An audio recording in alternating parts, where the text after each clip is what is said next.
Bon dia, així estem amb Manuel Sivera en una perspectiva de fons fantàstica, eh? Això no és mentida, no és un croma, no és un pòster. De la Torre de Aquiles. De la torre i la ermita la tenim ahir i estem perquè Manuel ha escrit un article en el últim número, el 58, que això vol dir que són 58 números, 58 anys, no? No, 58 números, ho has dit molt bé, perquè se creà en el 57 i alguns anys no se va publicar. Manuel Sivera, el que no investiga és perquè no li dedica temps a investigar, no? O com? Què penses tu? Perquè no serà que en Sagunt no n'hi ha motius, temes, monuments materials i immaterials de totes les èpoques per a investigar. Efectivament, Sagunt és un jaciment arqueològic immens, però no solament de materials arqueològics o arquitectònics, sinó també ornamentals, també d'escriptura, també de referències d'historiadors, qualsevol cosa Sagunt és una mina en aquest aspecte. Revistes com Arce, que li donen un cos científic als temes que investiga, jo crec que n'hi ha articles de pes, enraonaments, aporten documentació, aporten cites, estan molt ben estructurats. No és una revista, una frivolitat de revista, sinó que és una revista científica, una revista anual. Tu creus que aquest tipus de publicacions creus que són necessàries en Sagunt, que estan de més? Tu creus que l'acollida de la revista esperada anual està d'acord en el nivell científic que té, Manuel? La revista, que té, ja dic, 75 anys de vida, aproximadament, està seguida per molta gent. De fet, en els rànquings de lectura té un rànquing de lectura superior i de valoració superior a la revista, per exemple, del Braçal, que està ara en el número 70 i porta 35 anys de vida. Ara està molt valorada. No de vegades ahir han escrit moltíssims arqueòlegs, historiadors, però sobretot en aquesta última època la revista ha adquirit una qualitat d'edició i han participat persones que a poc estan donant-li un caire importantíssim. Personalment, jo estic ahí perquè és una de les poques revistes que atén cada any en els articles que toca. En aquest, per exemple, n'hi ha 2 o 3 articles sobre l'hivern. Molt bé, jo volia parlar d'això un poc perquè, clar, en aquest article que sembla al principi, no? La polis es diu, no? Arcetana, o l'Aliança Arcetana, la polis de Saiganza, no? Parles un poc en general del que era Saiganza, no? La ciutat ibera, parles també de l'hivern, aportes uns ploms, però què ens trobarem en este article teu, que obri el número 58 de la revista Arce? És un article pretensiós, no sé si tot el món arribarà a entendre'l. Jo he intentat dosificar-lo per a que els apartats no siguin excessivament llargs i el que intente és obrir tota una línia nova que està nova en el sentit de que per primera volta es publica, com és el fet de que jo demostre que Arce no és la ciutat de Sagunt, no és la ciutat de Sagunt.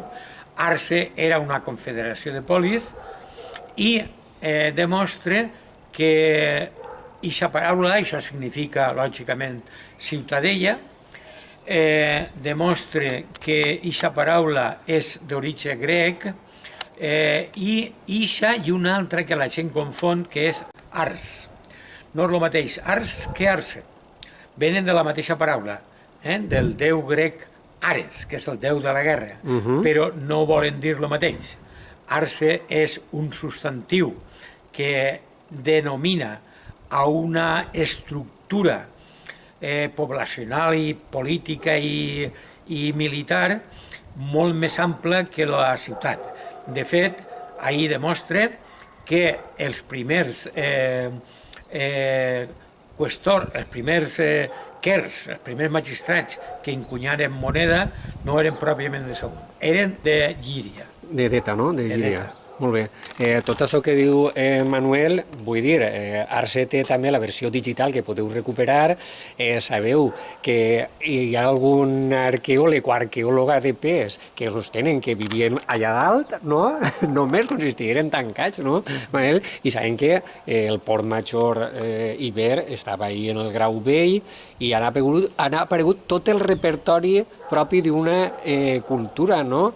Des de ritus funeraris, ahí tenim el bou en el museu, escriptura, el major nombre d'inscripcions. Tu comentes en l'article que n'hi ha, vora 2.500 inscripcions d'una certa entitat, perquè n'hi ha moltes més, però són molt curtetes perquè els ibers utilitzaven la llengua, lògicament, com un element de prestigi, i la utilitzaven simplement per a fer brindis, a vegades, per a fer coses d'estes, que no tenen un gran contingut comunicatiu o descriptiu o narratiu. És molt important tot això i bueno, jo el que faig és ponderar aquest tema. Espero que pronte la gent entenga que efectivament Arce era una federació de polis i que el Ares vol dir militars. O sigui, de fet, molts l'han confós perquè creuen que podria ser el nom Ares, que podria ser, però en el cas de les monedes i en el cas de les inscripcions que jo tracte i expose, doncs lògicament vol dir militar. De fet, en algunes està perfectament modificat i diu, per exemple, Aresco, que vol dir el cap militar. Bé, clar, tenien una estructura militar o podem deduir-lo per aguantar a Aníbal i organitzar-se i imagineu. I comentes en l'article, ara parlarem dels ploms que poses ahí, comentes en l'article algunes coses de l'Iber, perquè Manuel, hem parlat abans i jo he après més en mitja hora parlant amb Manuel que llegint 2 o 3 llibres que he llegit per ahí, no?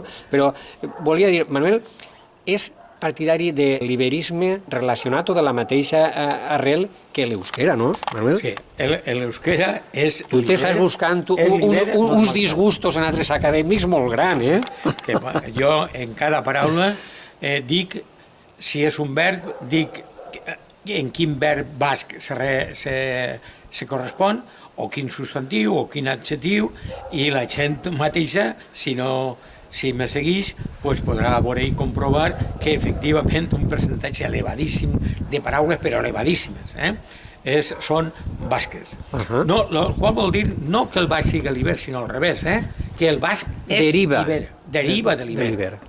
De fet, l'escarpatua, l'Iber estàndard que s'ha creat, tenia aquesta missió d'unir els dialectes de bascos, no? Tu, en els mateixos diccionaris de l'escorbatua, tu pots veure com moltíssimes paraules deriven de l'Iber. Són iberes i són basques al mateix temps. I també hi ha paraules que són gregues, lògicament, com aquestes que estem parlant d'Arce, Ares.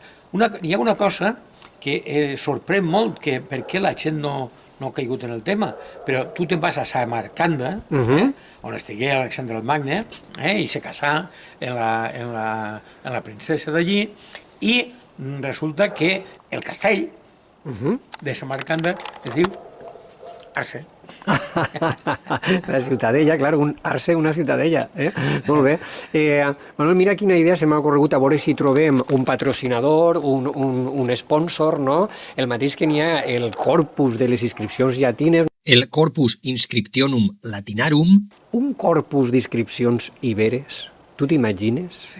Ordenat, ordenat, transcrit, les diferents versions que n'hi ha de traducció per a donar un cos a on acudir, i mira, en Sagunt han aparegut 2.000 i pico, en no sé on tal, i anar sumant. Perquè, Manuel, tu dius que n'hi ha coses que al 100% se poden, diguem que interpretar o traduir, i altres al 50%. Això no té res que veure quan tenim nosaltres alumnes, ni se sap el que diu. No, l'Iber se pot perfectament llegir. El problema que n'hi ha ahir és que els bascos sobretot els bascos de l'última generació, Gorrotxategi, Velassa, estos neguen això. Lògicament, tu no pots agarrar un basco i dir-li escolta, llig este hivern, jo t'ensenyo a llegir-ho i l'entens, perquè això no passa. Però per què? Perquè el basc s'ha formalitzat després de 2.000 anys de normatives. Però quan ells han fet l'escarbatua i ho han reflectit en els diccionaris, m'imagino que no han volgut enganyar-se a si mateixa, no? I dius, bueno, doncs esta paraula és esta. I n'hi ha algunes que no són, sí, però la variació és mínima, de sorda a sonora, que ells les utilitzaven indistintament, n'hi ha molts morfemes que són perfectament actuals. I queda a preguntar, tornant a l'article de la revista Arce, tenim una visió general, parles de l'hivern també i aportes ploms en hivern i la traducció. Estos ploms, què aporten? És un testimoni més? És un... Jo, els que poso ahir quasi tots són importants, però jo ho faig això i resumisc el procés d'anàlisi per a que vegin que això no és perquè a mi se m'ha acudit, sinó que n'hi ha el que és la reproducció del text en hivern, cosa que molts hiveristes no fan, i això és fonamental, perquè si no, no veig jo com està escrit en hivern. Pot ser que tu no vegis exactament el lexema. Necessites interpretar-ho i llegir-ho en original i en la traducció, clar. Per tant, en aquests xicotets apartats, el que faig és reproduir-ho primer, després jo tinc 3 passos en el procés d'estudi. La transliteració a lletres llatines, que és simplement la reproducció, però ja en signes que tu pots llegir perfectament.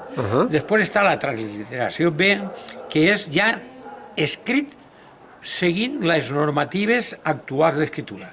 Per exemple, els noms propis en majúscula, perquè els ibers s'escrivien en un tipus de signes que són tots, com si diguérem, majúscules. I aleshores, ahir ja veus com, per exemple, se separarien les paraules, que és un lexema, que és un adjectiu, que és un verb, etc. I després n'hi ha un procés d'anàlisi. Procés d'anàlisi que consisteix, ho resumís, clar, allí, en l'article, que és buscar les paraules, cosa que els iberistes no fan. O sigui, jo vaig a buscar paraules, jo no vaig a veure si algú m'inspira, no. Jo analitzo i dic, això es pareix tal paraula, no? I és on tu trobes que la majoria té un referent en l'euskera, en el basc, no? Molt bé. Manuel, directament a la jugular dels saguntins. Per què un saguntí, o com jo, que sóc de pàtria de l'ànima saguntina, per què hauria de llegir aquest article?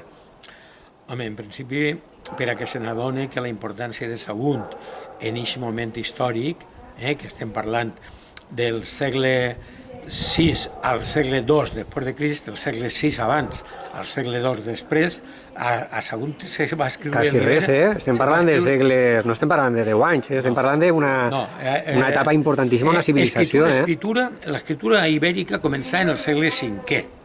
Els saguntins se comunicaven per grec, en els textos, podríem dir-li, de pes, no? En lletres iberes en grec o en grec? No, grec. De les dues coses. Dues coses. En grec jònic, de Focea, de la jònia aquella. És més, n'hi ha una cosa important un atreviment meu, perquè ja saben tots que jo soc un agossarat. Jo crec que sé qui són els que treballen inventar l'abecedari, el signari ibèric. Ibèric, per favor, això necessita un altre article, no? No, ho explica allí perfectament. Si en els primers textos, primer tenim els textos grecs, jònics, després tenim els textos en iber, i resulta que en els dos, en els grecs i en l'iber, participa una família que és estigui. Estigui. O sigui, que estigui, si no s'ho inventaren ells, formaven part del grup que s'inventaren el... I tens localitzats d'on eren? Sí, home. Estos estan instal·lats des del Rosselló fins a Sagunt. sigui, és una estirpe, una família, una saga. Eren els senyors d'un poblat que va durar fins al segle II abans de Crist, que era la Punta d'Orley. La Punta d'Orley. Estos eren els senyors d'ahir. Eren banquers, eren molt rics, eren comerciants, i possiblement ahir comença el declive, per motius d'enveges i codícies i coses d'aixes. Involucrats en persones que fins i tot eren família d'ells. En els vins. Que curiós.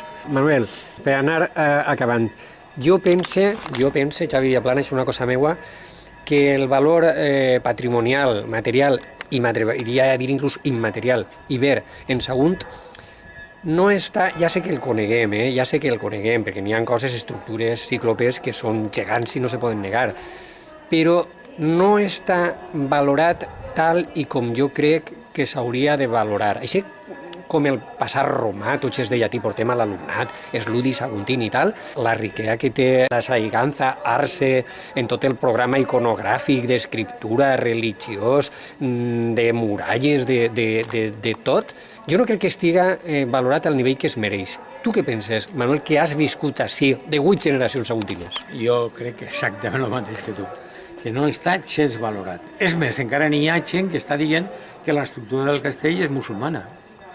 L'estructura del castell és ibèrica. Ostres, i les places són ibèriques. I hi ha professors de la universitat, i no dic noms, que diuen que a la plaça d'Almenara, per exemple, no hi ha restes ibèrics. I resulta que allí tens una cisterna ahí, 2 o 3. I n'hi ha una que tu pots visible entrar en superfície, I tu n'hi ha una ibèrica que està en els sostres i tot, i en el brocal, originals, i pots entrar a peu. O sigui, vull dir, és que, clar, n'hi ha gent que parla i no sap el que diu. Me pareix a mi, la meva opinió. Manuel, anem a somniar. Quins passes serien necessaris, anem a somniar, això és una utopia, per a que la Sagunt Ibera, la romana també i tot, la suma de diferents etapes també, però la Ibera, diguem, que tinguera el pes que es mereix. Jo somnie en una càtedra d'Iber en la universitat, en una secció en Sagunt, en aquest corpus d'inscripcions, per a on se podria començar per a posar en valor, perquè de vegades vens a Sagunt i dius, bueno, si hi ha un castell, te trobes algun QR d'estos, algun lletreret, però per a on se podria començar per a guiar un poc i per a posar en valor la cultura ibera saguntina? Que ja sabem que Arce i que el cicle té conferències i que n'hi ha un grup de gent molt interessada. Jo penso que faria falta, com a mínim, fer un congrés, buscar els iberistes que s'ho cregueren o que pogueren discutir sobre el tema, encara que en principi digueren que no, pues, a discutir, i és que tenim la tesi de que Sagunt era importantíssima, t'explicava adés, i ho exposo també en l'article, que quan Aníbal destrueix Sagunt, els ibers partidaris de Roma s'arrepleguen en el Rosselló, en Pegmaó. Bueno, pues en el plom 4, en la quarta línia, està enregistrat en totes les lletres, que allí forma part de la crida militar, Cules, que vol dir Hèrcules, Cules Tíger, és el nom. Els ibers tenien 2 noms. Cules Tíger, cap militar d'Arce. Què feia Aixe al final del segle IV allí en el Rosselló? Després de que Aníbal va conquerir, s'arreplegaren allí, no?, per a esperar-los o per a... Sagunt era molt important en la Ibèria del segle VI al II després de Crist. Lògicament, cada volta menys importància, lògicament. Però Sagunt, per exemple, és que en Iber, les últimes inscripcions que tenim, que s'han conservat, perquè això és l'altre. Per exemple, el teatre romà, encara queden 2 llistats de seients escrits en Iber. En Iber. Això és que, clar, els romans agraïts, no?, que contingueren a Aníbal, era una suma de cultures, no estaven al contra, sinó al revés, a favor, i això demostra que cohabitaven bonament i que hi havia rics ibers que tenien el seient reservat, Molts. I alguns ja estaven afincats en Roma. Per exemple, els Bocconi. Ah, molt bé, que tenim la inscripció que també apareix en l'article d'Arce que comentarem. Per exemple, és Bocconi, o per exemple... I algun Baebius tenia també per ahir, Els Baebius. Això sí que és una saga, que està... Claro, tots això és en ibers. Sí, tu comentes que clar, que tenen origen ibèric i fas l'evolució fonètica. Els popilis també eren d'allí, també són d'ací. Els bas són d'ací, els P també són d'ací. O sigui, molts. Bueno, Manuel, pues moltíssimes gràcies per aquesta lliçó viva d'història. Jo dic, en broma i en sèrio, que jo parlant amb Manuel Fibera aprenc més en mitja hora que llegint 2 llibres. Que Manuel té llibre, l'últim que m'he llegit ha sigut el Castell de Sagunt, publicat precisament a l'empar la muntanya del Castell, del Centre Arqueològic Saguntí. Bueno, pues... Manolo, moltes gràcies. Vols dir alguna cosa per acabar sobre l'article d'Arce? No, res. Espero que els agradi i si tenen algun dubte, pues que m'ho pregunten. I que parlen. La gent té que parlar, en favor o en contra. Jo estic d'acord, però entrellat. Lo que no és mai és obviar les coses ni criticar-les per criticar. O disparar-les sense arguments. Bueno, i la cosa emocional per acabar... saguntins i gent que ens sentim de Sagunt i de les Rodalies i de València, de la Comunitat Valenciana i d'Ibèria, que la península Ibèrica es diu així per Ibèria. Per favor, tenim un passat grandiós, vull dir grandiós, que tots som del València i el Levante Club de Futbol, però tenim un passat ibèr de primer ordre i primer nivell. Hem de cuidar-lo, mimar-lo i recolzar tots aquells estudis i publicacions diguem que posen un poquet de llum en el món d'Ibèria i Saiganza. Bueno, Manuel, moltíssimes gràcies. A vosaltres.